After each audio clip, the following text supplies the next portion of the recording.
वसुदेव सुतं देवं कंस चाणूरमर्दनं देवकी परमानंदम कृष्णं वंदे जगद्गुरुம். 10வது ஸ்கந்தத்தில் 90 அத்தியாயங்கள் பகவான் கண்ணனுடைய சேஷ்டிதம். அதிலே நாம் ராசக்கிரீடையை அனுபவித்து முடித்தோம். அற்புதமான அனுபவம். அதற்கு மேல் இப்போது நாம் பார்க்க வேண்டியது 2 கதைகள் சேர்ந்த ஒரு அத்தியாயம், 34வது அத்தியாயம். இதிலே நந்தகோபாலனை ஒரு பாம்பு பிடித்து கொண்டது, எப்படி நந்தனை பாம்பினிடத்திலிருந்து கண்ணன் விடுவித்தான் என்பது ஒரு கதை. மற்றொன்று, கோபகுமாரத்திகள் இடைப்பெண்கள் அனைவரையும் குபேரனுடைய ஆளான சங்கச்சூடன் என்பவன் தூக்கி போனான். சங்கச்சூடனிடத்திலிருந்து பெண்கள் அனைவரையும் கண்ணன் காத்து கொடுத்தார். அது 2வது கதை. இந்த 2 கதையை சேர்த்து நாம 34வது அத்தியாயத்தில் பார்க்க போகிறோம். அதுல முதல் ஸ்லோகம், ஏகதா தேவயாத்ராயாம் கோபாலாஹா ஜாத கௌதுகாஹ ஆனோபிர் அனகும் யுக்தைஹி பிரயயுஸ்தே அம்பிகாவனம். ஒரு தடவை யாத்திரையாக புறப்பட்டு நந்தகோபாலனும் மற்றும் உண்டான இடையர்கள் அனைவரும் உமாதேவி, பரமசிவனார் ஆகியவர்களை வணங்கி பூஜிப்பதற்காக வெளியே சென்றார்கள். அந்த காட்டுக்கே அம்பிகாவனம் என்று பெயர். அங்கு போய் குளித்து தத்ர ஸ்நாத்வா சரஸ்வத்யாம் தேவம் பசுபதிம் விபும், பசுக்களுக்கெல்லாம் பதியாக இருந்து அவர்களை அனைவரையும் காக்கக்கூடிய பரமசிவனார் அவரை மனத்தில் நினைத்து கொண்டு நீராடினார்கள். ஆனர்ச்சுஹு அர்கணை பக்தியா தேவீம் ச நிருபதே அம்பிகாம். அம்பிகா தேவி, உமாதேவி, அவளையும் மனதிலே நினைத்து கொண்டு வணங்கினார்கள். காவோ ஹிரண்யம் வாசாம்சி மது மத்வன்னம் ஆவృతాஹ பிராமணேபியோ தது சர்வே தேவோன பிரியதாமிதி. அங்கிருக்கும் அந்தணர்களுக்கெல்லாம் தானம் கொடுத்து தாங்களும் ஆடை அணிகலன்களாலே நன்கு அலங்கரித்து கொண்டு நிறைய பிரசாதங்களை பண்ணி பரமசிவனாருக்கும் உமாதேவிக்கும் சமர்ப்பித்தார்கள். இவ்விரண்டு தெய்வங்களும் நம்மிடத்திலே பிரீத்தி அடைந்து நம்மை நன்றாக காப்பார்கள் என்று வேண்டிக் கொண்டார்கள். அப்ப அன்னைக்கு ராத்திரி வந்தது. இன்று இரவு பொழுது பரமசிவனாருக்காக பட்டினி இருப்போம் என்று அனைவரும் பட்னி இருந்தார்கள். எதிர்ச்சையா ஆகதோ நந்தம் சயான உரகோக்ரசீது சக்ரோஷாகினா கிரஸ்தா கிருஷ்ண கிருஷ்ண மகானயம். இரவு பசியோட எல்லாரும் படுத்து தூங்கிவிட்டார். அப்போது நந்தகோபாலன் தூங்கி கொண்டிருந்ததுக்கு அருகிலே ஒரு பெரிய பாம்பு வந்தது. தூங்கின்ற அவரை பாம்பு நன்கு பிடித்து கொண்டது. அப்ப பக்கத்துல இருக்கிற எல்லாரும் பார்த்துட்டு, நம்ம தலைவர் நந்தகோபாலனுக்கு இப்படி ஒரு ஆபத்து வந்ததே, அவர் அதிலிருந்து இருந்து காப்பாத்தணுங்கிறதுக்காக ஒரு சத்தமிட்டு பாம்பை ஓட்ட பார்த்தார்கள். ஆனா பாம்பு ஓடவில்லை. கையில் இருக்கிற கொள்ளிக்கட்டையாலே பாம்பை அடித்து துரத்த பார்த்தார்கள். தஸ்ஸச ஆக்ரந்திதம் ஸ்ருத்வா கோபாலாஹா சஹசோத்திதாக கிரஸ்தஞ்ச திருஷ்டுவா விப்ராந்தாக சர்ப்பம் விவ்யது உள்முகைஹி. இவ என்ன அடிச்சாலும் அந்த பாம்பு இவர்களையும் நோக்கி சீரித்தே தவிர அது தன்னிடத்தில் இருந்து ஓடுவதாக இல்லை. தம் அஸ்பிருஷத்து பதாபேத்திய பகவான் சாத்வதாம்பதி. இனி நம்மால நந்தகோபாலனை காப்பாற்ற முடியாது என்று தெரிந்த குழந்தைகள் எல்லாம், ஓ கிருஷ்ண கிருஷ்ண, மகா பாகவதோத்தமர்களை ரட்சிக்க கூடியவனே, தேவரீர் வந்து தகப்பனாரை காக்க வேண்டும். நாம் அனைவருக்கும் இந்த பாம்பை கண்டு பயமாக உள்ளது, உடனே ஓடோடி வாரும் என்று வேண்டினார்கள். கண்ணனும் வந்தார். தன்னுடைய திருவடி தாமர்களாலே பாம்பை தீண்டினார். அதைத்தான் 8வது ஸ்லோகம் சொல்றது. தம் அஸ்பிருஷத்து பதாபேத்திய பகவான் சாத்வதாம்பதி சவை பகவதா ஸ்ரீமத் பாதஸ்பர்ஹதா அசுபா.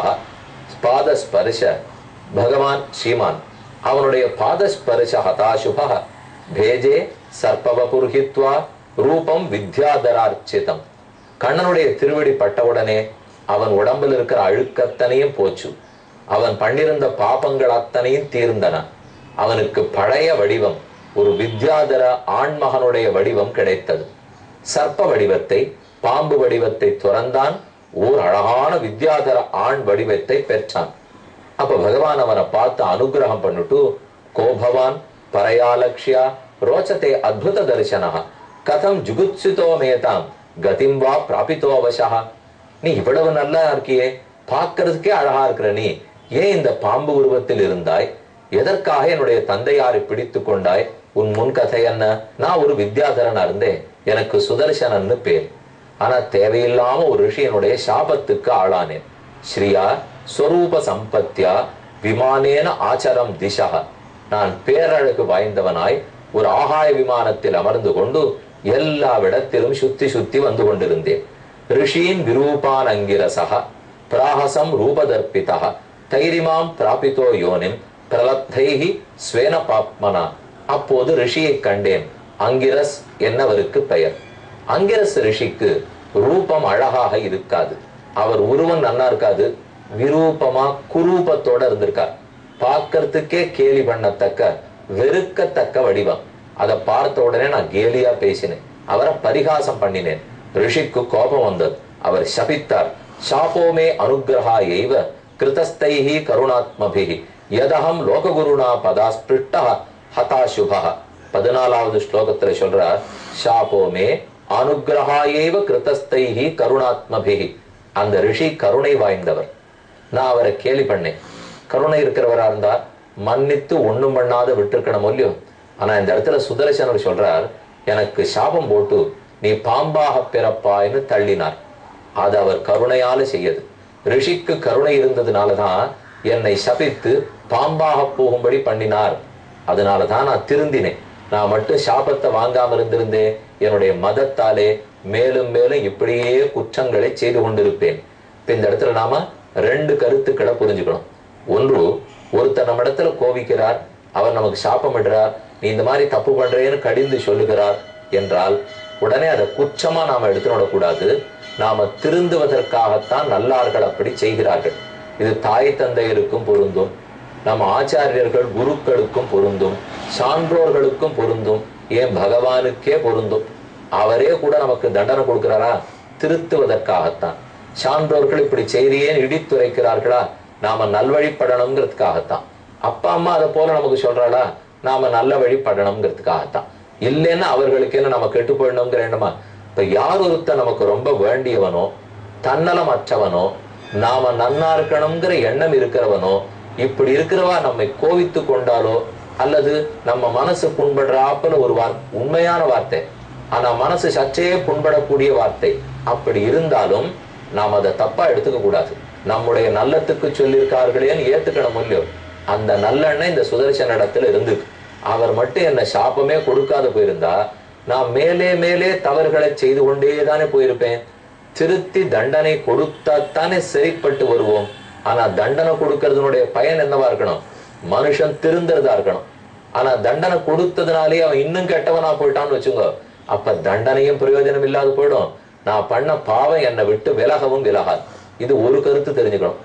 இன்னொரு கருத்து, ஒருத்தருக்கு ரூபம் அழகா இல்லை, அவர் மேனி நன்னாலேன்னு சொன்னால் அது கண்டு எக்காரணம் கொண்டும் கேலி பண்ணுவது கூடாது. ஒருத்தர் ஒருவேளை பிசிக்கலி சேலஞ்சா இருக்கலாம், டிஃபரெண்ட்லி ஏபிள்டு பீப்புள்னு நீ சொல்றாலும் இல்லையோ, அதை போல மாற்று திறனாளிகளா இருக்கலாம், முகத்துல ஏதான வாழ்க்கை வெட்டு காயம் அப்படி இப்படி ஏதான் இருக்கலாம். இதெல்லாத்தையும் பார்த்து நாம சிரிப்பதும் கூடாது, குற்றம் சொல்லுவதும் கூடாது. நிச்சயமா நாம ஒருத்தரை பார்த்து அப்படி பண்றோங்கிறது பெருமாள் திருவுள்ளத்துல பட்டுடுத்து நமக்கு கஷ்டம் வரப்போவது உறுதி. ஏன்னா அவர் தண்டனை கொடுக்காத இருக்க மாட்டாரே. என் பக்தர்களுக்குள் ஒருத்தனை கேலி செய்ய நீ யார்?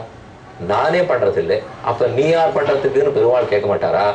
அவரே ஒருவேளை நாம பண்ணதை பார்க்காம இருந்துட்டாலும் பக்கத்துல இருக்கிற தாயார் தாய்மையே வடிவெடுத்தவள், கருணையே உருவானவள், அவளுடைய ஒரு குழந்தையில நாம திட்டுறதை பார்த்துட்டு அவ எங்கேயாரும் பேசாம இருப்படா. அந்த தாயார் உள்ளத்துல ஒண்ணு பட்டுடுத்துன்னா அந்த கோபம் பெருமானுக்கு தாங்கவே முடியாது. ஏன்னா எப்ப மகாலட்சுமி என்ன நினைக்கிறாளோ அதை நிறைவேற்றுவதுக்குன்னு பகவான் இருக்கிறார். அப்ப அவ திருவுள்ளத்துல ஒண்ணு பட்டுடுத்து, நமக்கு 2 குழந்தைகள், ஒரு குழந்தை கைகால் முடியாம இருக்கார், இன்னொரு குழந்தை நன்னா இருக்கார். நன்னா இருக்கிறவ அந்த குழந்தைய பார்த்து கேலி பண்ணிவிட்டானேன்னு அந்த தாயார் மனசுல பட்டுடுத்துனால் அந்த கருணை வடிஞ்சு படாதா? அது இல்லாத நம்மால வாழறதுக்கு முடியுமா? அதனால எக்காரணம் கொண்டும் யாரையும் நம்ம கேலியோ பரிகாசமோ பண்ணுவதே கூடாது. அவர்களை பார்த்து சொல்றதுக்கு முன்னாடி நம்மளை பார்த்துக்க வேண்டாமா? நாம் என்ன இப்ப பேரழகா பெரும் படிப்பா அதெல்லாம் இருந்தா கூட நமக்கு என்ன இப்ப ஆத்ம குணம் வந்துட்டா, பொய் சொல்லாமை, புறங்கூறாமை, மற்றவர் பொருளுக்கு ஆசைப்படாமை, இந்த குணங்கள்லாம் இருக்கான்னு தான் நம்ம பார்க்கணுமே தவிர அழக பார்க்கறது மட்டுமே கூடாது. ஏன் கல்யாணத்துக்கு பார்க்கறச்சே கூட பெண்ணோ பிள்ளையோ ஓரளவுக்கு ஏதோ அழகு இருக்கான்னு பார்க்க போறா. அப்படியே எல்லாரும் ரதியும் மன்மதர்களாகவும் இருந்தால் அப்புறம் அதுக்கு இருக்கிற ஆபத்தாறு சமாளிக்கிறது சொல்லுங்க. அதனால இருக்கிற அழகுதான் அழகு. நமக்கு இருக்க வேண்டிய அழகுங்கிறது ஆத்மாவனுடைய அழகு. அது ரெண்டையும் இந்த கதையில இருந்து தெரிஞ்சுக்கிறோம். அப்ப தம் துவாகம் பவபீதானாம் பிரபன்னானாம் பயாபகம் ஆபிருச்சே சாப நிர்முக்தா ஸ்பாதஸ்பரசாம் அஹீவகன். இப்போது கண்ணனுடைய திருவடி பட்டபடியாலே இவனுடைய சாபம் தொலைஞ்சு போச்சு. பாம்பு வடிவத்தை துறந்தான். பழைய வித்யாதர வடிவத்தை எடுத்துக்கொண்டு ஆகாயத்தை நோக்கி போனான். அப்ப பகவான் கண்ணனுடைய திருவடிகளுக்குத்தான் எத்தனை பெருமை. அவன் திருவடி பட்டவுடன் அனைத்து பாபச்சுவங்களும் நீங்கி போய் தொல்லியது. அவனிடத்துல நமக்கு ஆசையை ஏற்படுத்தி கொடுக்கறது தான் அவன் திருவடி தான். யாருக்கெல்லாம் ஆசை வந்துடுத்தோ அவர்களுக்கு அனுபவிக்கிறதுக்கு கொடுக்கறது அதே திருவடியைத்தான். ஒரு பசுமாட்டை புல்லை காட்டி கூப்பிடுறோம், கிட்டக்க வருது, வந்த உடனே அதே புல்ல கொடுத்துடுறோம், நன்னா சாப்பிட்டு அனுபவிக்கிறது. அதே போல அவன் அருகில நம்மளை அழைச்சின்னு போறதும் அவன் திருவடி தான். அருகில போன பிற்பாடு நாம கைங்கரியம் பண்ணி பண்ணி தொண்டு புரிந்து அனுபவிப்பதும் அதே திருவடிகளைத்தான். பாதமே சரணாக்கும் ஔதாரியம் வானமாமலையிலே கொழுந்து விடும்னு நாயனார் சாதிக்கிறார். வானமாமலையே அடியேன் தொட வந்தருளேன்னு நம்மாழ்வாருடைய பாசம். தெய்வநாயக பெருமான் இவன் திருவடிகள்ல தான் நம்மாழ்வார் சரணாகத்தை அனுஷ்டித்தார். நோற்ற நோன்பிலேன் நுண்ணறிவிலேன் ஆகினிவிலை முன்னவிட்டொன்னு மாற்ற கிற்கின்னிலேன் அரவினடை அம்மானே சேற்று தாமரை சன்னலூடு மலர் ஸ்ரீவலமங்கல நகர் வீற்றிருந்த எந்தாய் உனக்கு மிகையல்லேன் அங்கே ஆரனுக்கு நின் பாதமே சரணாக தந்தொழிந்தாய். ஸ்ரீவரமங்கல நாச்சியாருடைய கூட தெய்வநாயக பெருமான் நம்மாழ்வாருக்கு அருள் புரிந்து தன் திருவடியே வல்லன்மையோட கொடுத்த திருத்தலம். திருவடி வைபவத்துக்குன்னே இருக்கக்கூடியது வானமாமலை திவ்யதேசம். அவ்வெம்பெருமான சேவித்து திருவடி பலத்தை பெறுவோம். ஒரு சரித்திரம்.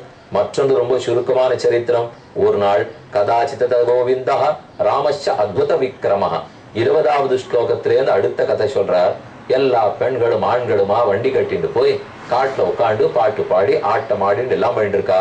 அந்த சமயத்தில் சங்கச்சூட இதிக்யாதா 25ல சொல்றார். தனதா அனுச்சரோபியகாத் தயோர் நிரீட்சிதோ ராஜன் தன்னாதம் பிரமதாஜனம். இந்த குழந்தைகள் அத்தனை பேரையும் சங்கட்டூடன் என்பான் கவர்ந்து கொண்டு ஓடினான். கண்ணன் அவன் பின்னாடி துரத்து வந்து ஓடாதே ஓடாதே சொன்னான். பயத்துல விட்டுட்டு ஓடினான். ஆனா கண்ணன் அவனை தொடர்ந்து கொண்டு போய் விசிறிஜ ஸ்திரீஜனம் மூடா பிராத்ரவ ஜீவிதேச்சையா. அப்போது தமன்பதாவது கோவிந்தா எத்திர எத்திர சதாவதி. பெண்களை போட்டுட்டான் ஓட எங்கெங்கு போனானோ கூட போனார். அவனுடைய நெற்றியில் இருந்த தலையில் இருந்த உயர்ந்த ரத்தினத்தை பறித்து கொடுத்தார். சங்கச்சூடம் நிகத்தெய்வம் மணி மாதாய பாஸ்வரம் அக்ரஜாய அததாத் பிரீத்தியா. அவன் தலையிருந்த ரத்தனத்தை எடுத்து பலராமனிடத்துல கொடுத்து பஷ்யந்தீனாஞ்ச யோஷித்தான். அங்கிருந்த அனைத்து பெண்களையும் கண்ணன் காப்பாற்றினார் என்பதோட 34வது அத்தியாயம் முடிவடைகிறது. இனிமே அடுத்த அத்தியாயம் அற்புதம். காத்திருந்து கேட்போம்.